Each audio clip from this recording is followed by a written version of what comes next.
Morning to everybody who's just joining us. We're just going to wait another minute or so until everybody comes in.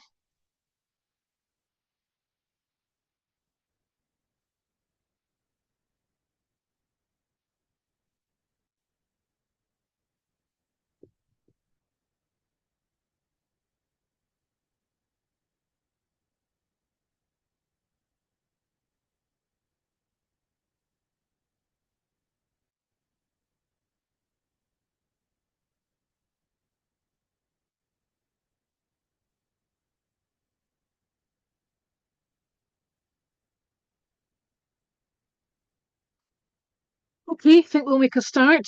Um, Good morning, everybody, and thank you for joining our webinar on the forthcoming Radio Teleswitch. I'm Kate Cunningham from Energy Action Scotland, and I'm delighted to see so many of you joining us today to understand a bit more about the Radio Teleswitch and what it means for the households affected across Scotland, our members, our clients, as well as what we can all do to support people who need action before the switch off date.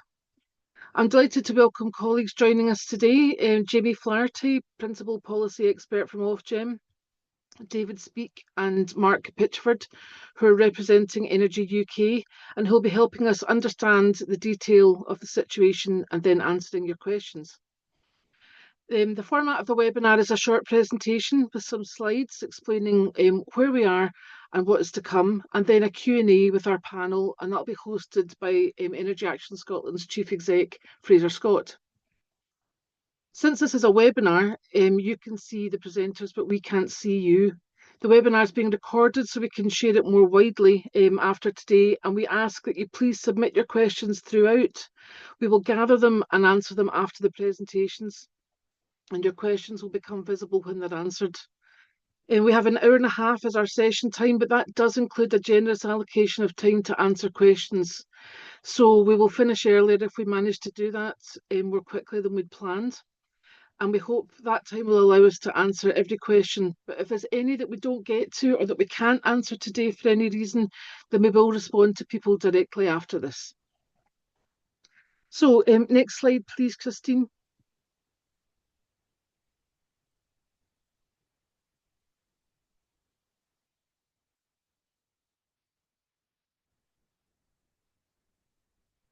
Fantastic, thank you. So today's aim is to understand what Radio Teleswitch metering is, the regional breakdown of regional teleswitch, which I'll just call RTS, if that's okay, meters, the implications of the upcoming RTS switch off and how customers will be affected, i.e. what the RTS will mean for households in practice. The options available to customers with an RTS meter and how we can support people to take the required action in time to protect their supply. This is crucial since we know that a disproportionate number of the households affected are likely to be fuel poor and may require additional support seeking help from their supplier. Also to highlight the role of key stakeholders in supporting affected individuals and households, and an awareness of the action taken to date and the tools available to support communications. Our colleagues from Energy UK will share some Scotland-specific data as well as the actions which have been taken to date by suppliers. They'll also be on hand to answer the more technical questions later. Ofgem will talk about the work of the Industry Task Force, the toolkit that has been developed to support stakeholders, as well as a public engagement campaign which went live in January and hopefully which many of you will have seen. So we are Energy Action Scotland, the national fuel poverty charity, as I'm sure that many of you know. And by dint of being here, I'm sure that you know about our work, which we're delivering in partnership today with our sister charity, National Energy Action, who are the fuel poverty charity covering England, Wales and Northern Ireland. We're particularly pleased to have this opportunity to increase the awareness of RTS and its implications for households, because we've been talking about this for 10 years. And I'm sure you'll have heard Frazer on both television and radio asking government and industry to move faster and intervene at speed to increase the rate of change and support for affected households. It's proportionately a bigger problem in Scotland than elsewhere in GB, but added to that, we have remote and rural challenges which make the process slower and more complex because of our unique geography. we've been working for a number of years to highlight the risks to households in Scotland and the potential outcomes for those likely to be the most affected with the fewest choices or solutions available to them. At the core of what we do is the concern for those who are most reliant on energy, for example, disabled people or those who need to manage health conditions, and they remain the most vulnerable at this challenging time for so many. It's important and timely to note that in this task we face a very particular challenge from the size of household energy debt, which is likely to be now in the region of £4 billion across the UK. And households in debt struggling to afford their basic energy needs are households likely to fear letters arriving from energy suppliers. People who can't afford to service their debt are going to require support and some convincing to contact their supplier when they fear that a conversation about a meter might flag their debt. Next slide, please, Christine. So what does the radio teleswitch mean? The radio teleswitch uses a radio signal to tell some older electricity meters when to switch between peak and off-peak rates. In practical terms, you'll have come across clients or customers who are on tariffs like Economy 7, Economy 10, and other time of use tariffs like Total Heat, Total Control. These households might have an RTS meter in the home to tell the supplier when to switch between peak and off-peak rates. Across the UK, there are 700,000 homes and businesses with RTS meters, 535,000 affected by the switch off, and of those 500,000 are homes, including 160,000 in Scotland. David will talk about this in more detail when he covers the regional data. Next slide, please. So the service was introduced in the 1980s and was broadly held to be an innovative solution to electrical heating and hot water at the time. But the physical infrastructure is now nearing its sell-by date. It's an industry-wide service, and as of the end of December 2024, all suppliers should have made contact with affected customers to offer them an upgraded meter. I'll now hand over to David, who'll share some more detail about existing meters and where they are. Thank you, Kate. Christine, if we can pop onto the next slide. Morning, everybody.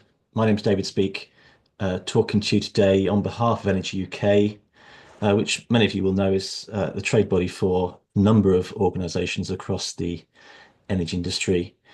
Specifically, we're working really on behalf of energy suppliers to make sure that we get as many of these RTS meters replaced as we possibly can. I'm just going to take you through some of the high-level data here to just give you an idea of the degree of impact across Scotland, and to fill you in on some other bits and pieces around how that all breaks down across the region. At the highest level, across all of Britain, we are looking at a large number of devices, 700,000 ish, that you would consider are still connected to the radio teleswitch signal that's broadcast. A slightly smaller number of those we believe are genuinely going to be impacted as the signal switches off, and they are split mostly between England and Scotland. As you can see, Wales less affected by this. As Kate mentioned, disproportionately affected in Scotland. That's one of the reasons why we have been spending a lot more time, I think, talking to Scottish stakeholders about this. Very much known about in Scotland, and been talking about these issues for some time longer than we have possibly to the English counterparts. The map on the left-hand side, you can't see it in great detail. What that does is just highlights which postcode districts are the ones that have the absolute largest numbers of RTS meters. So that's what we use to sort of create a view of our hotspot areas across the country. And you can see that quite a lot of those postcode districts that sit up in Scotland there are in fact impacted by this, with some hundreds or indeed thousands of properties across those areas with RTS meters that need replacing. Can we just pop on to the next slide, please, Kate? So we have a breakdown, and one of the ways that we can break this down is by talking at local authority level, and I'm sure there are some local authorities on the call today.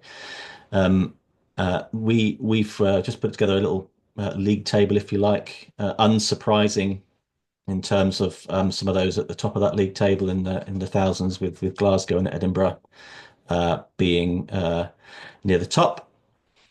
And we've already got a question in the chat I can see about the availability of this data. Now, we work with the suppliers to gather some of this information so that we can do this sort of geographic breakdown to support the sorts of conversations we're having here today. What we don't have is the ability to share data that sits all right down to property level, which makes it obviously more challenging when we have got engaged and very keen partner stakeholders who would like to support and talk to these specific customers about the issues they may be facing. And so we are in a position where the only organizations that know exactly which customers are impacted and therefore can undertake some very targeted engagement with them are the suppliers at this point in time. However, we do have the ability to sort of slice and dice some of the postcode level data in this sort of way, and we've also done it according to MP or MSP constituency, if that's helpful. The intention is that we provide this sort of level data on a refreshed periodically basis to organizations such as yourself, and we can do that through the digital toolkit that is available for our stakeholders, and Jamie will touch on that a little bit more when he talks to you in a bit. Next slide, please, Kate. I've just popped this one in here because actually we've already mentioned that the unique challenge that Scotland presents in terms of the geography that we're dealing with here. So, we'll, I'm sure, have questions about the capability of suppliers to reach some of those more rural areas.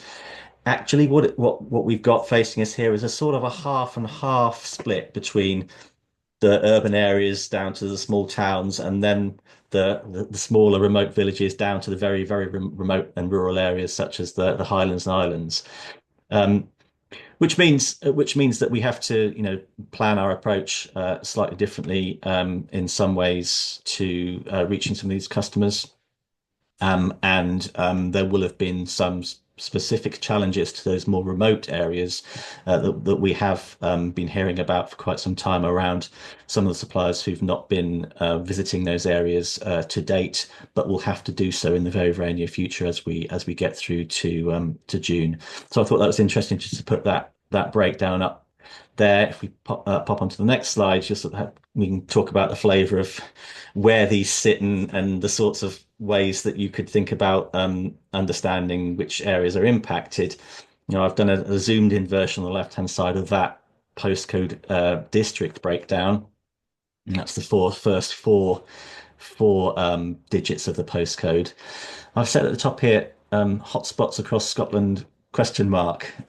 Yes, of course there are hotspots across Scotland, as there are across the entire nation. We have got a link to population density and housing stock, and the combination of those two factors sort of drives where the highest numbers of RTS meters are, because the more people are living somewhere, the more properties you've got, and the more RTS meters we're likely to see.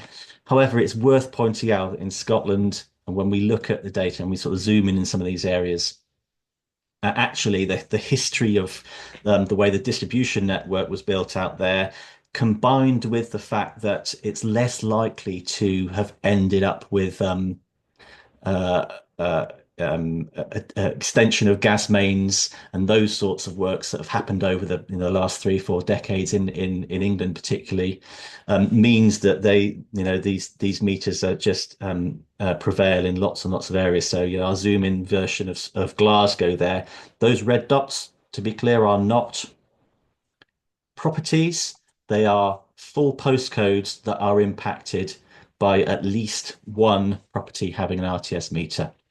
And so you can pretty much see, if you take the Glasgow City Council area in the middle at the bottom there, wherever you go, you're probably not more than 100 yards away from an RTS meter in Glasgow. And some of those full postcodes will have multiple, sometimes dozens of RTS meters in there. If one's got an RTS meter in a particular street, most people may have an RTS meter in a particular street. You've got a lot of slightly more high-rise sorts of properties, which are classic urban electrically heated properties that you end up with storage heaters in, and therefore much more likely to have an RTS meter as well. Comparison on the top right hand side there, just to give you a flavour, is Aberdeenshire, North Aberdeenshire in this case, where you can see obviously in the towns and villages you've got multiple postcodes impacted because you're going to have more postcodes there. But it's not the case in the more open and rural parts of Scotland, that they'll only be in the villages where there's maybe small blocks of flats or concentrated properties. They do tend to be, if they're in an area, they do tend to be dotted all around through the rural parts of those regions too. So that's why I said here, isolated pockets are actually rare, and across Scotland you just tend to have them everywhere, albeit where a few properties in far fewer numbers. And then just to finish off here, just to point out on the left-hand side, just because an area on the map there is white doesn't mean there's nothing to do there. There will still be plenty of properties. They are just not in the top 30% of all postcode districts that we've counted up on there. There's still stuff to do across the entire of Scotland. So I think that's all I was going to say about where to find these. And the short answer is everywhere. We need to be everywhere. We need to have operational capability to reach all of these areas of Scotland, including the Highlands and Islands. And that's the challenge that we are currently addressing as an RTS task force, and particularly the supplier operational teams. Thank you. Thank you, David. If I could have the next slide, please. So a little bit about how to identify an RTS meter. The most effective way is to contact the energy supplier, but if there are challenges doing that, there are other ways. It might have an RTS label on it, though this isn't universal, unfortunately. Other ways of telling are there may be a separate switch box near the meter, typically a black box. The property is heated using electricity or storage heaters. There's no gas supply to the home, or you get cheaper energy at different times of day, for instance, total control, as I mentioned earlier. The best way, as I said, is to reach out to the supplier, as some houses may have old energy infrastructure still in situ, which could be confusing for customers. And that's why your support is so vital in supporting people to get the help that they need. The ideal solution for every household is going to be contacting their supplier, and it's hard to stress how vital this is, particularly for households where there are vulnerable individuals whose health and well-being could be compromised if they lose supply. We've been banging this drum for years now, and to be honest, it's supremely frustrating still be talking about it only 4 months before the switch off. Next slide, please. So the aim is to replace all of the affected meters by the 30th of June. The vast majority of households, this will mean replacing the existing meter, with a smart meter. Though we know that this won't be a solution for every household. And where smart meters are not an option, the supplier will work closely with the household to decide what the solution will be. Customers who still have an RTS meter at the end of June may experience a number of impacts. and it's impossible to know which ones, unfortunately. But they might include electric storage heaters may charge at the wrong time, possibly leading to higher bills, which is a concern. Loss of heating and or hot water control, which might be left on continually, or inaccurate or sustained on-peak pricing. We know that meters are likely to act unpredictably, so supplier engagement is critical. I'm thinking here in particular about people whose bills are sometimes double the national average, depending on where they are in Scotland, and what sustained on-peak pricing could mean for them. Suppliers assure us that they're ready to act, but it would be naive at best to underestimate the scale of the challenge facing households and suppliers with such a short space of time left in which to act. The risk of detriment or even harm is significant, so we're asking you to please work with us, work locally, reach out to partners to help us get these individuals and families where they need to be as a matter of urgency.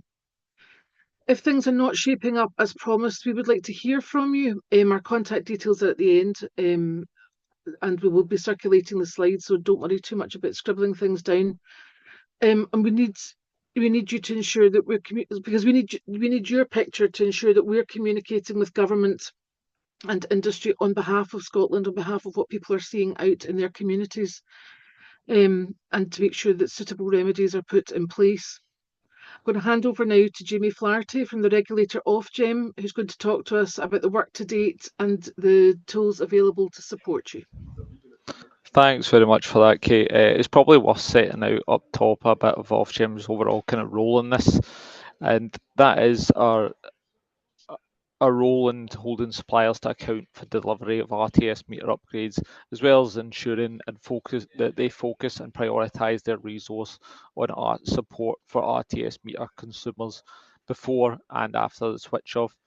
So in addition to this, as I mentioned there, the switch off, we are obviously looking to expedite the rate of replacement across suppliers for RTS meters, but we're also looking, on the other hand, at what arrangements are firmly in place ahead of switch off to ensure that support is available for consumers who may have an RTS meter post switch off. You kind of touched upon there, Kate, some of the elements of potential unpredictability in terms of meter behaviour. So we are looking to ensure that suppliers have in places to provide elements such as same-day support or billing arrangements to ensure that consumers are not stuck in an on-peak supply or build at that level. So Ofgem has been fairly concerned. It's the slow progress over a year out from the switch off, and along with Energy UK, we stepped in to bring industry together and form the RTS task force, which launched last year a call to action, putting in place commitments regarding prioritisation and resourcing for RTS. So the task force itself has consisted of Ofgem, Energy UK, DNOs, suppliers, and through the task force, that call to action I just mentioned there was created. And what that did was put an onus on suppliers to contact all RTS consumers by the end of 2024 to outline what support and meter upgrade options were available to them. So as you mentioned earlier in the call there, is that all suppliers should have contacted all customers by now.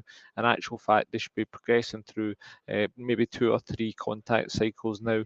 A majority of suppliers have in place plans to action kind of outbound dialing, door knocking, face-to-face engagement and pre-booked appointment with consumers. And as part of this work on holding suppliers account, we've requested detailed information on their action plans, detailing their capacity and approach to RTS replacement, in particular within the Highlands and Islands.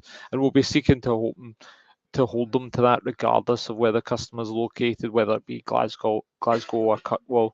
So I would say, and I echo the sentiment Kate just mentioned there, is that if on the ground colleagues on this call are seeing that that's not a case, that consumers are struggling to secure an appointment or they're having other issues with seeking a meter upgrade, this is cause of a concern for us, and we urge you to kind of report any instance of this through to Ofgem or via Energy Act Scotland. I'm sure we've got a Consumer Affairs email account which can be circulated afterwards, and I would urge anyone with concerns to get in touch through that. In terms of supplier obligations, they already have some in place, such as SLC 0 and 39. So there are obligations on suppliers to treat customers fairly, as well as replace traditional meters with smart meters as part of the overall smart meter rollout. I think while the existing obligations are clear, they incentivise the replacement of RTS. We're also consulting, as some of you might have seen on the call, is on additional obligations to ensure these expectations are explicit, really.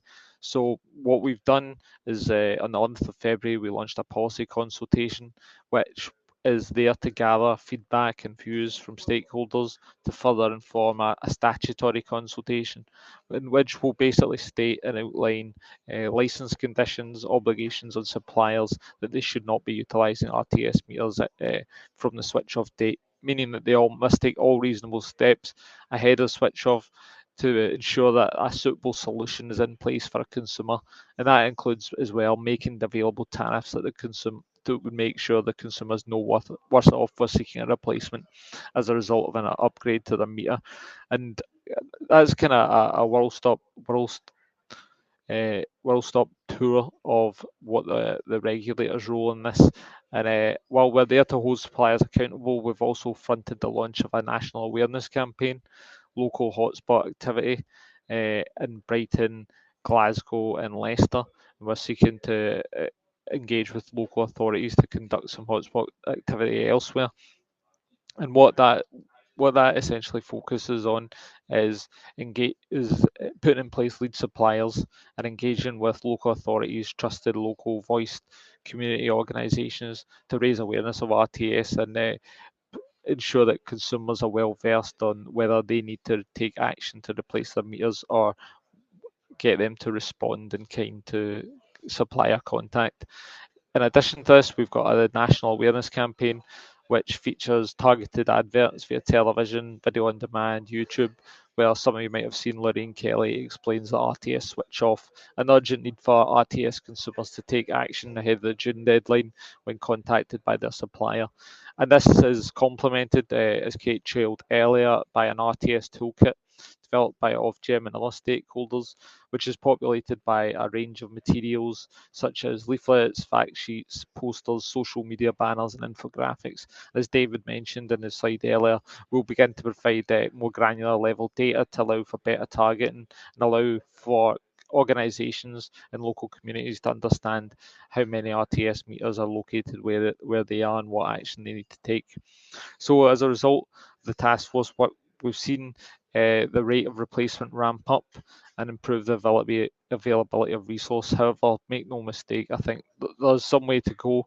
As you saw by the numbers there, we're not naive about the challenges involved in replacing RTS in the time available, which is why we need suppliers to kind of hold up their end of the bargain, schedule, fulfill appointments, provide the resource to customers that do their part and engage with them and try and secure a meter replacement.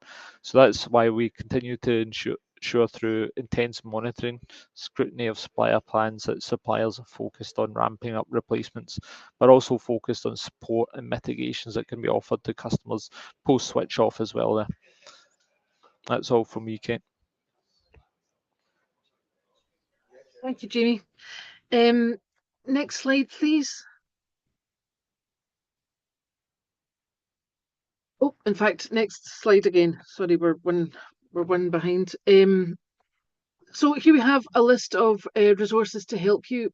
Please take a look at the frequently asked questions so that we can make sure that they cover everything that's relevant to Scotland. The questions that we get today, we will circulate to lots of colleague organisations to make sure that their support and their troubleshooting guides include all the issues that you raise, because I appreciate that now we're down to quite a lot of granular detail, and it's important to have that covered so that people can can support people quickly in a timely fashion with this deadline looming.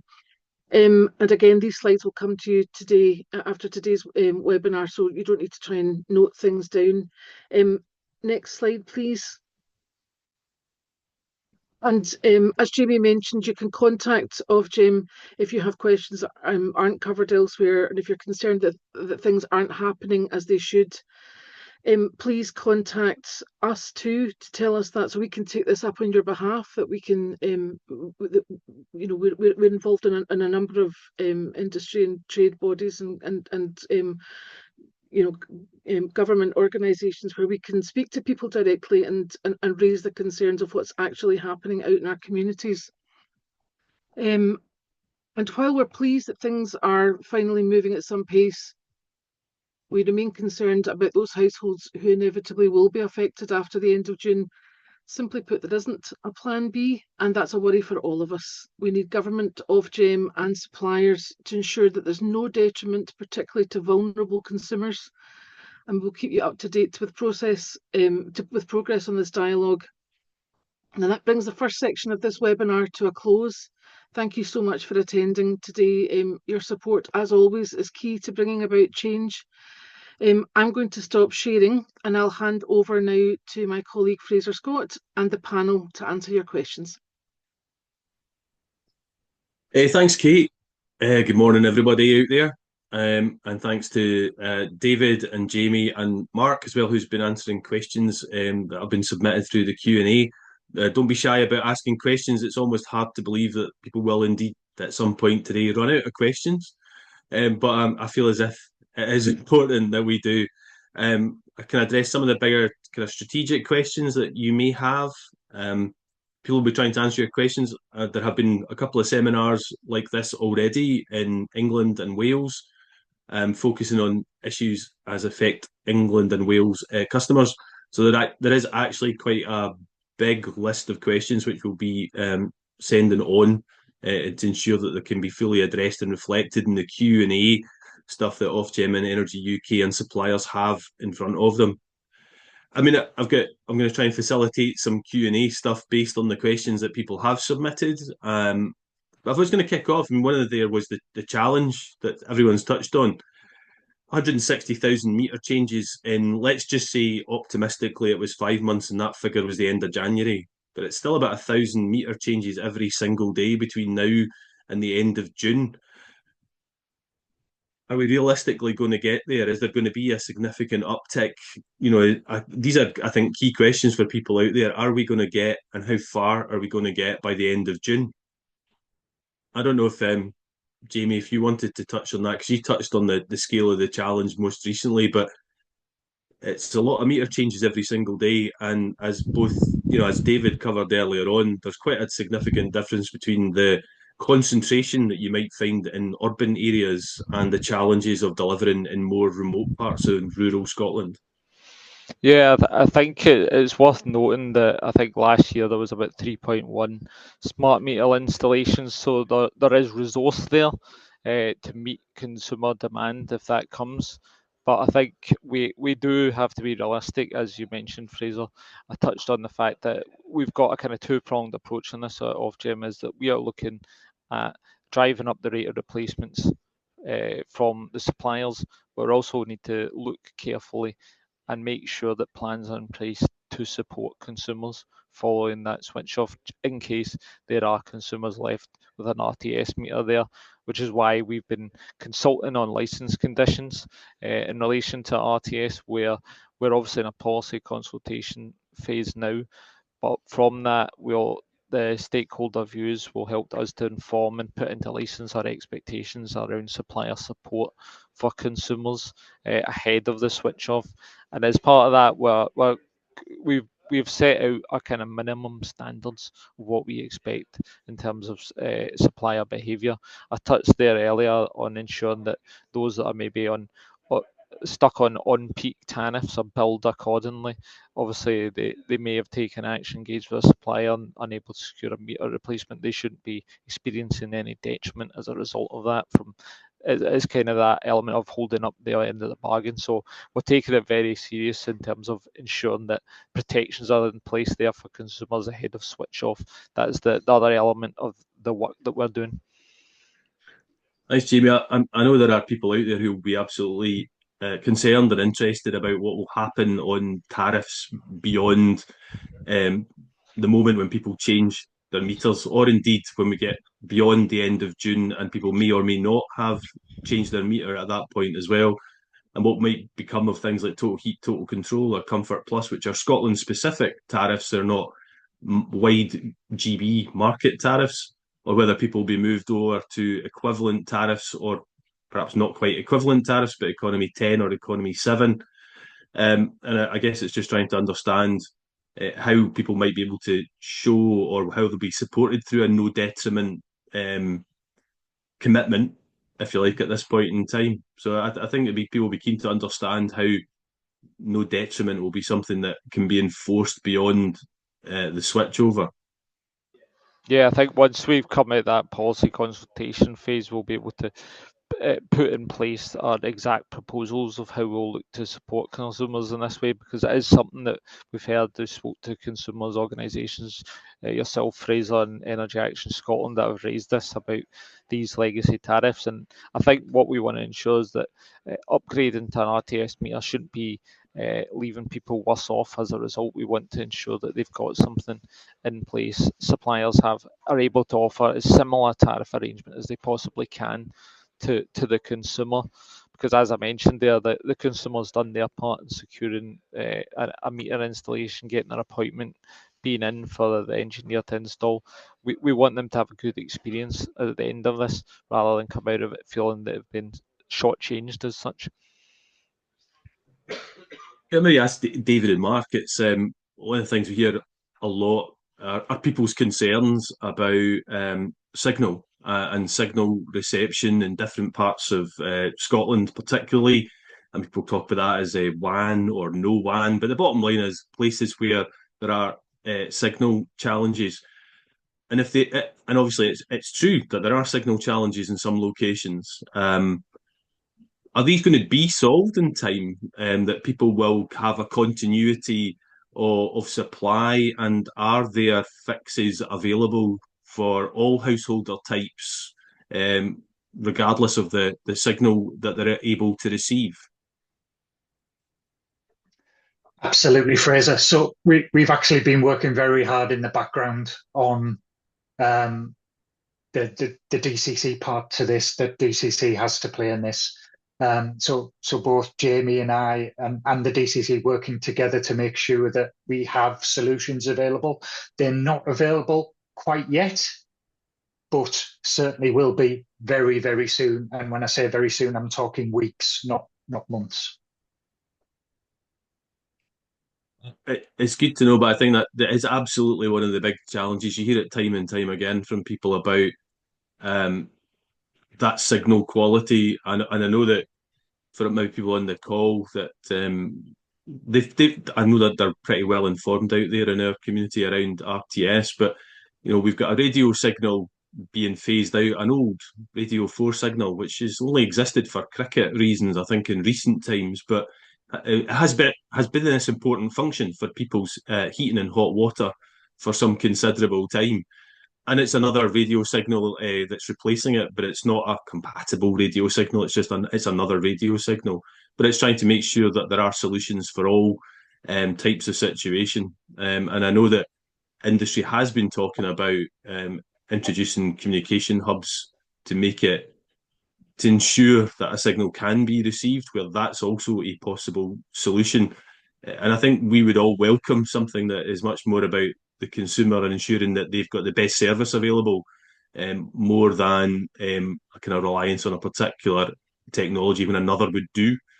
It's probably more a question for Jamie there about Ofgem and the rules and regulations that exist for smart meter, and whether or not it's going to be flexible to ensure that people do have signal.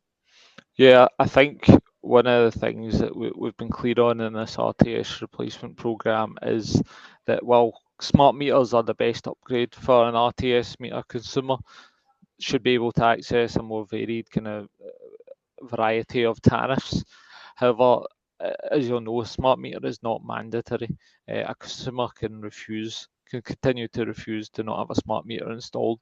And what we've kind of said to suppliers here is that we are seeking for them to install an appropriate metering arrangement, if you like, whether that is smart, traditional, or another solution which the supplier has available. I can't go into individual solutions that suppliers have because it varies depending on suppliers, but our expectation is that they take into account any and all solutions in their toolbox in terms of ensuring the consumer has something that they are not detrimentally affected by the signal switching off on the 30th of June.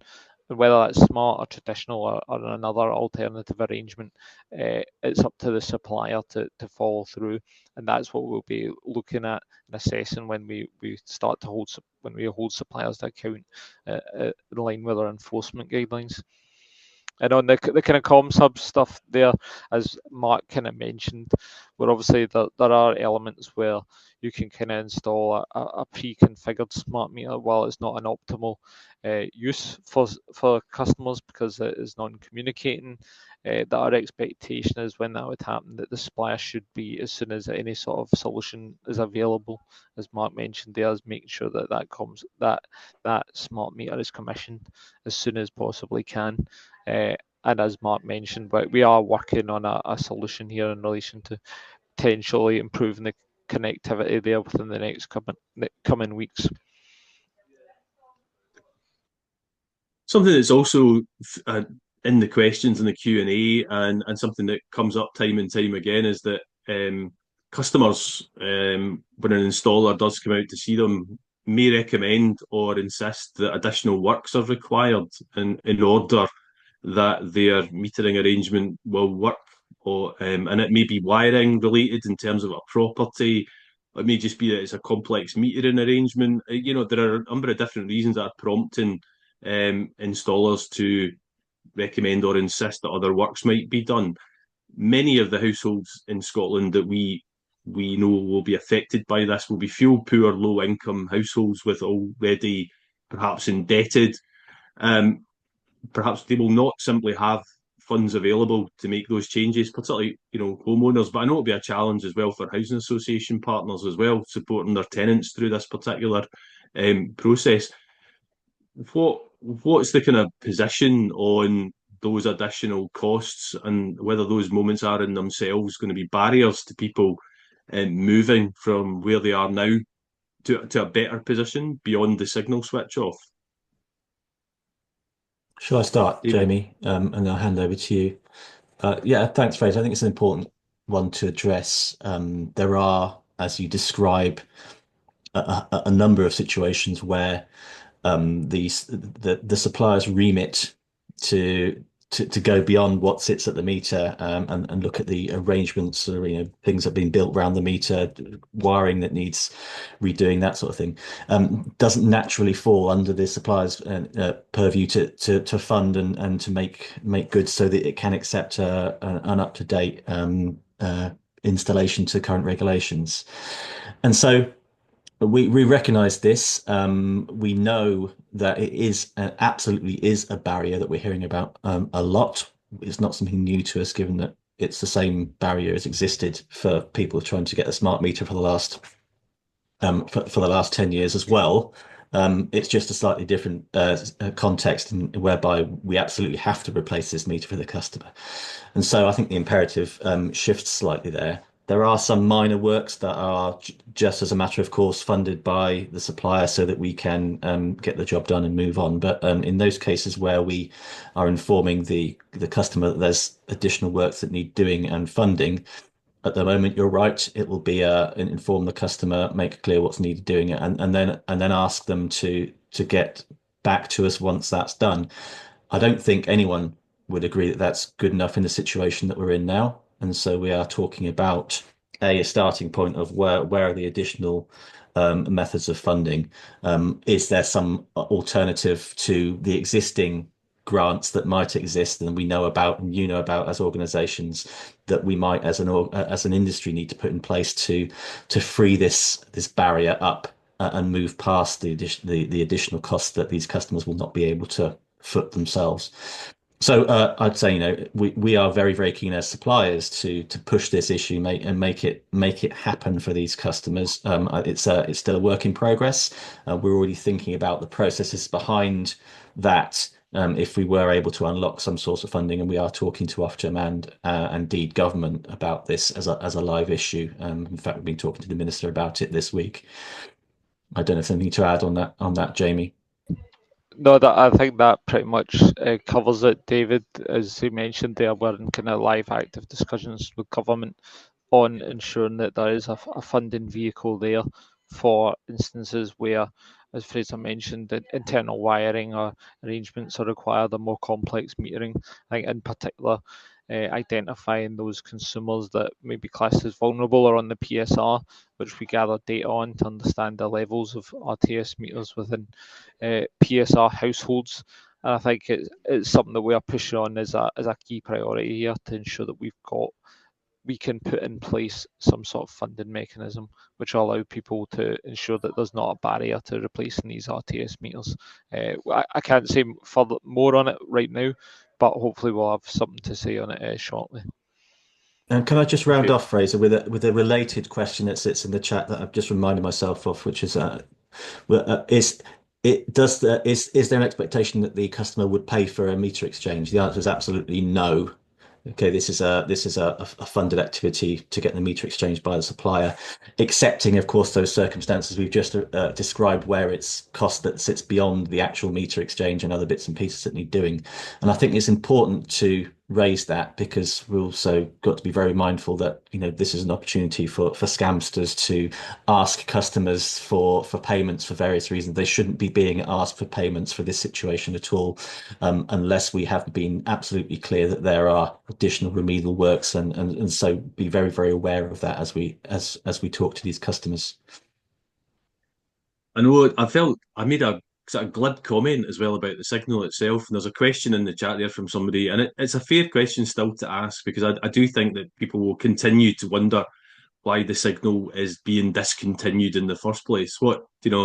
Made my glib point about it's a BBC radio signal. It was only existing for cricket. Now, it was a signal that existed for some considerable time and it was provided, and it was so essentially the heating and the hot water system was piggybacking on this system that was created for the BBC by the BBC in order for it to put out radio transmissions. And what's happened is that the BBC is retiring that whole system because there is no longer a future for that system within the BBC, and it isn't financially viable for it to be maintained in any other way. Nor is the technology particularly future-proofed or reliable in any case. It's already failing in some parts of GB, so I guess I'm trying to answer that question. But I don't know, David, if anybody else got a more technically proficient explanation. Shall I have a go at that one? So, as we've kind of described earlier on in this session, this is really old stuff. We're talking, the first ideas to use a radio for signal was back in the 60s. It was implemented in the middle of 1980s. The amplifiers that are needed to amplify the signal that is sent to the transmitters are reliant on valves. It is that old of a technology. They don't make these valves anymore at all. They're just not available. There are very, very, very limited number of spares to these. And there's a real risk, if anybody knows their valve amplifiers, there's a real risk that if these spares are pressed into service, that they will immediately fail. So we've got a risk right now that if something happens, we are unable to continue the service right now, but it cannot be extended past this year. It's outside of the digital switchover strategy from government. It's outside of obviously the smart meter mandate from government. So really, it's ending this year. I think the communication challenge is clear for people. I think there's a lot of things need to happen, a lot of confidence required from consumers about the changes that are required.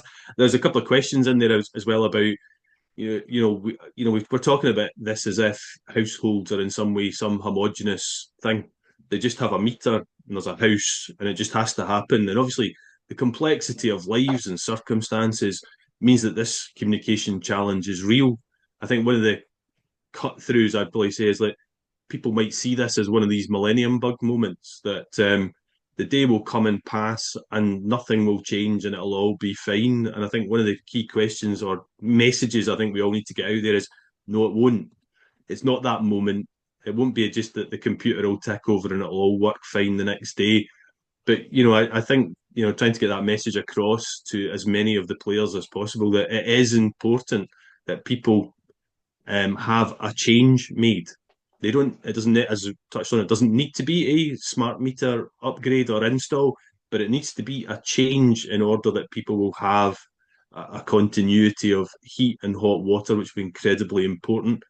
And I know that many people out there who are listening today, there's probably a sense that on the 1st of July, it might not just disappear. But I think, as Mark touched on, the technology continues to persist for an amount of time, but it will fail and it will end. And it's likely that I think the 30th of June date is when the BBC is guaranteeing that it will still be functioning. But beyond that, there is none. There's no guarantee that it will continue to function. And it's not likely to, because it is going to retire all of the infrastructure around it. But I think that's that kind of sense of people are wondering what the 1st of July will bring. I don't know if anyone's got an answer to what will the 1st of July bring.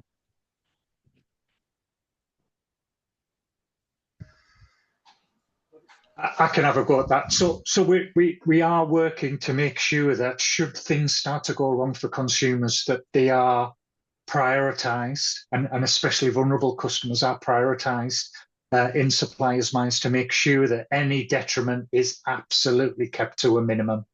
So should things go awry for consumers, your supplier should be there in short order to make sure that anything is fixed or emergency replacement occurs.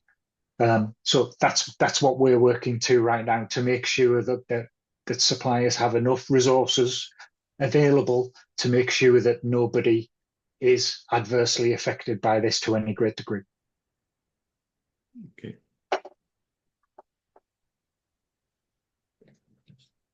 I think one of the kind of questions, Jamie, as well for you and for Ofgem is that in the event that things don't pan out quite the way, oh God, that's like a pun on energy, isn't it? God, pan out. Gee whiz. Can't believe we came out with that one today as well. But if targets, or if the number of households isn't ticking up and it doesn't happen, how will Ofgem hold suppliers to account for this? That is exactly why we are making sure, as I said before, there's existing licence conditions in place, which suppliers are required to adhere to in terms of SLC 0, treating customers in a fair way, and 39, which is the overall kind of smart meter rollout targets. And replacement of RTS factors into those targets, and should be beneficial for the supplier and helping them reach them. So what we're looking to do with these license conditions is make sure that there's something strictly in place, which we have, which we can hold suppliers to account with in line with our enforcement guidelines. I think it's important to note here that really Ofgem has been consistent in our message to suppliers. RTS is an industry-led service and supported that they need to take action to replace aging RTS meters, writing to suppliers 10 years ago, as you mentioned there. And we've taken action against suppliers in the past around their performance. There's open compliance cases against a number of suppliers right now, and suppliers were fined 10 million for missing out their targets on RTS. What we'll do, not RTS and smart meters previously. So this factors into the question here, is that these license conditions, which we're consulting on currently, which we will hopefully bring to statutory consultation, bring into licence, will make sure that there are definitive obligations in which we can hold suppliers to account, and that will be through a range of methods, including fines. But as I mentioned previously, if that is the case and suppliers are not reaching and the rate does not climb, what the intention here and now, the here and now, rather than waiting further down the line, is to ensure that every which supplier has an appropriate plan, appropriate mitigations in place to support consumers. That goes right through from attending on the doorstep to fix meters to back-end fixes in terms of billing arrangements for consumers as well. Okay, thanks. Thanks there, Jamie.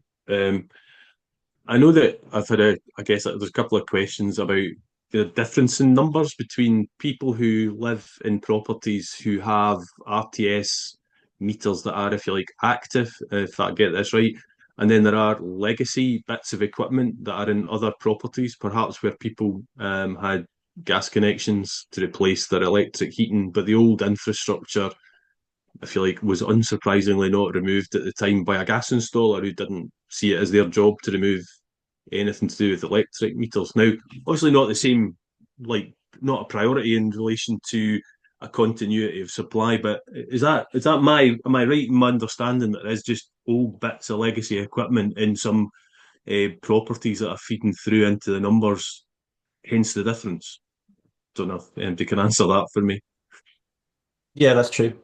That's certainly the case. Ofgem are gathering a more granular level of data from suppliers now, which asks those sorts of questions about which ones they might be absolutely certain will be impacted when the time comes, and those that there are a slightly lower priority because we are very happy that they are that they have gas accounts, for example, with um, an annual consumption that is peaky and therefore looks like it's a heat load rather than a cooking load.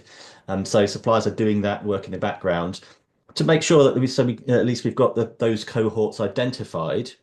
That doesn't necessarily mean we don't still need to get them a smart meter at some point. It may have an impact in terms of prioritization of appointments and potentially prioritization of call outs beyond the June. But yes, we do. When we've been talking about this week, we do want to make sure that anyone who thinks they've got an RTS meter can at least comes forward and has that conversation with the supplier, and therefore can sort of self deselect rather than sort of just being left on their own without having had the conversation in the first place. And so our messaging still will remain about, if you've got an RTS meter, please contact your supplier.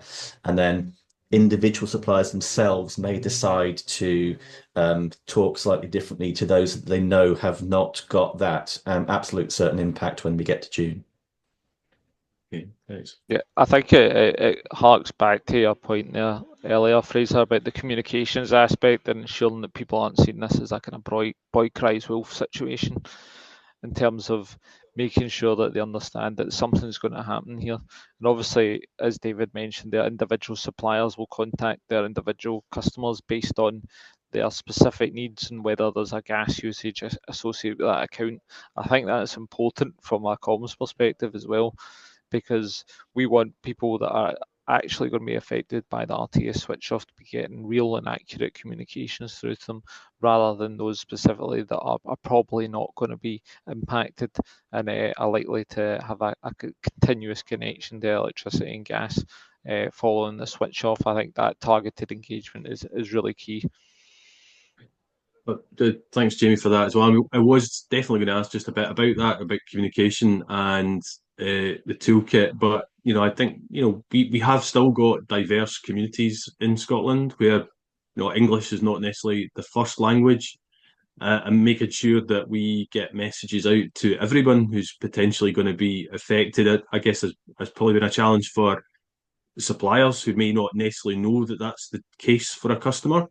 But nonetheless, it's just making sure, is there an availability of materials that will be made available in different languages, or to meet other needs, which might be visual, or what is on offer, I guess, to deal with the diversity of the communication challenge.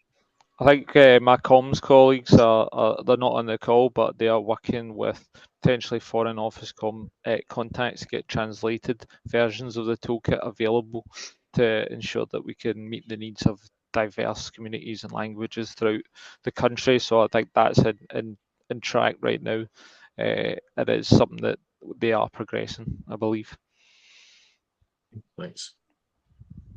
I was going to say, you guys, there's a lot of questions in the Q&A, and if there's any ones in there that you could provide an answer to individually, that'd be great. But I think we've covered quite a lot of the kind of general and, if you like, more strategic stuff, and kind of hopefully some of the key things that are being covered in the questions that people have been raising across that whole. I mean, there's an awful lot of questions. Thank you to everybody who's on the call this morning with that range of questions. It is a hugely complex area, and I know that we've kind of stressed that there's not a lot of time left. I think what's important, I think, as Kate stressed, is what can we all do to ensure that this is a success for the people in our communities who will be affected by this. And I think it's quite clear there's some obligations on us to communicate this as well as we possibly can. I don't know if David, Jamie, or Mark, you've got anything else that you would maybe ask of those who are on the call today. I mean, they've asked you a lot of questions out there, and hopefully we'll get to be able to answer some of those questions, if not all of those questions, to people. But what is it they can do to help communicate this better or to support this change? Because I think everyone wants to make sure that no one is adversely affected by this change. They should feel better supported. And I think, as everyone's touched on, the impact of moving from the current meter arrangement to a different one potentially should open up other opportunities for people to seek change supplier, look for a better deal, better tariff. There's more opportunity. A lot of people in our communities had felt perhaps locked into the particular supplier relationships that they had and the particular tariffs they have had. But, is there something you would ask of those who are on the call today? Do you want us to go first? David, you've got yours off. Mark, you from Energy UK.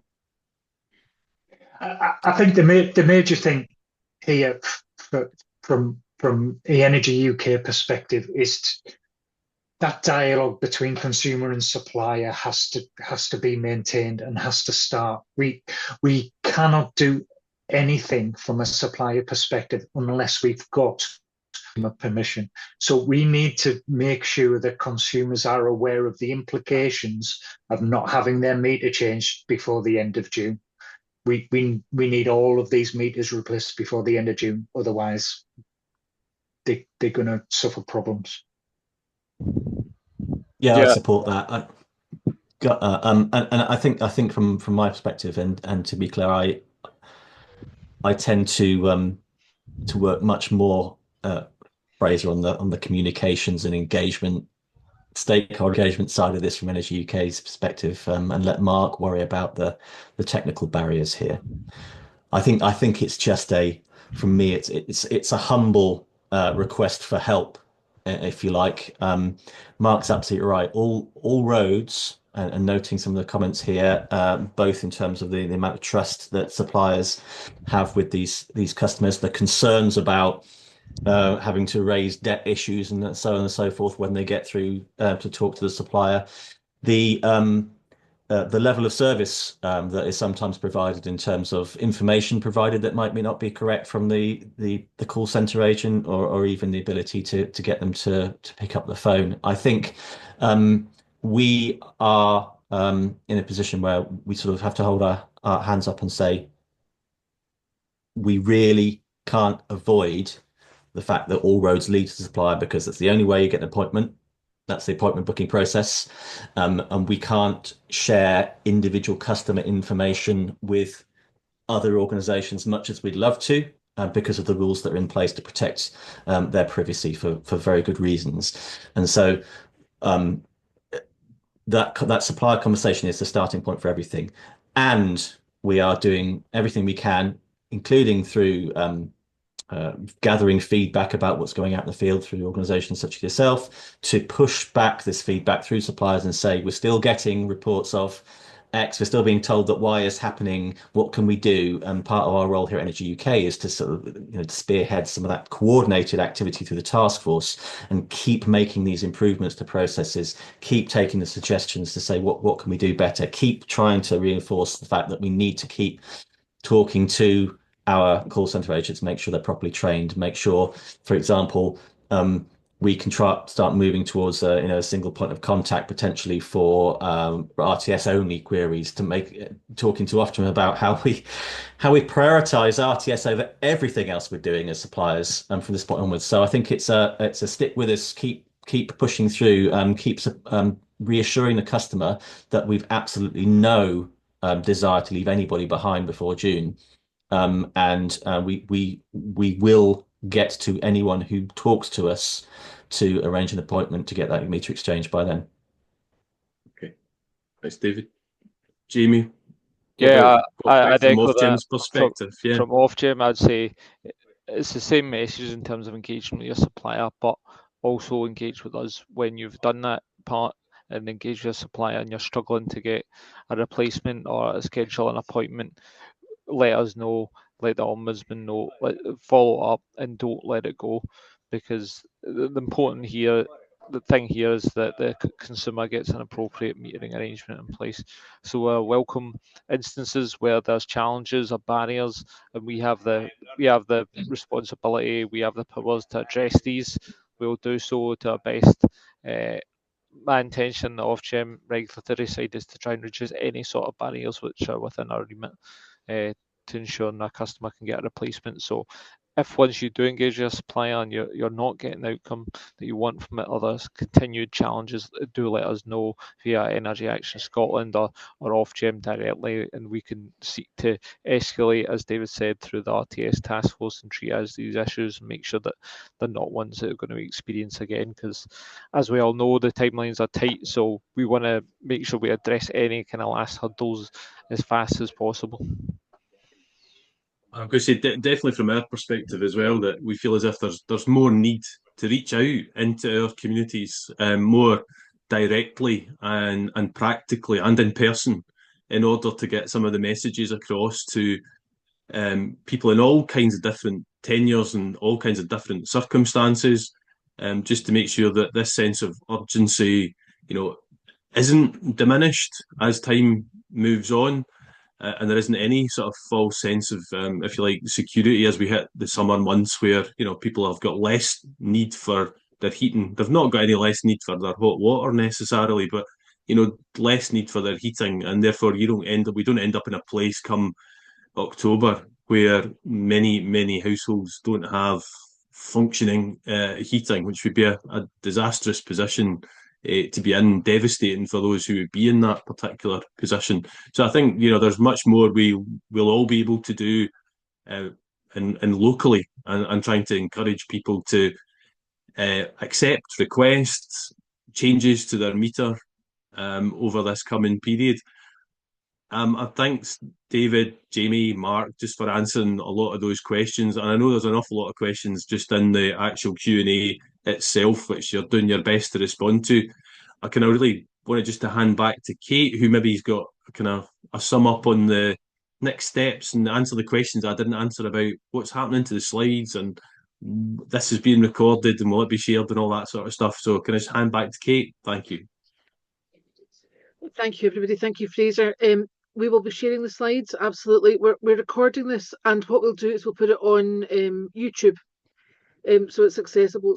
It'll be an enormous file, and we'll send a link out to that. If you don't receive that, or you can't find it in your inbox, then you'll find it on our social media, or a link from our website to take you over to that. That will take us a couple of days, so so bear with us. But we, again, a plea: if you're hearing anything out there, if you have concerns, if you think that the needs of the people that you're helping are not being met, or they really genuinely directly are not being met, then please let us know. Contact Ofgem, contact us, whoever you feel comfortable contacting, because we can pass that on.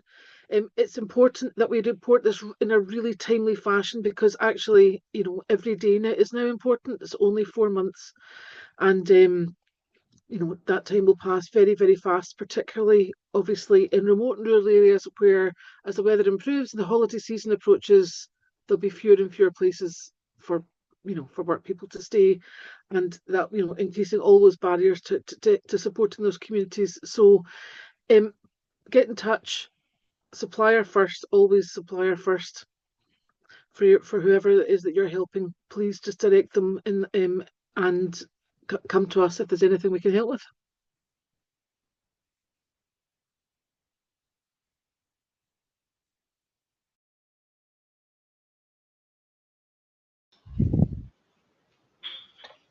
Thank you.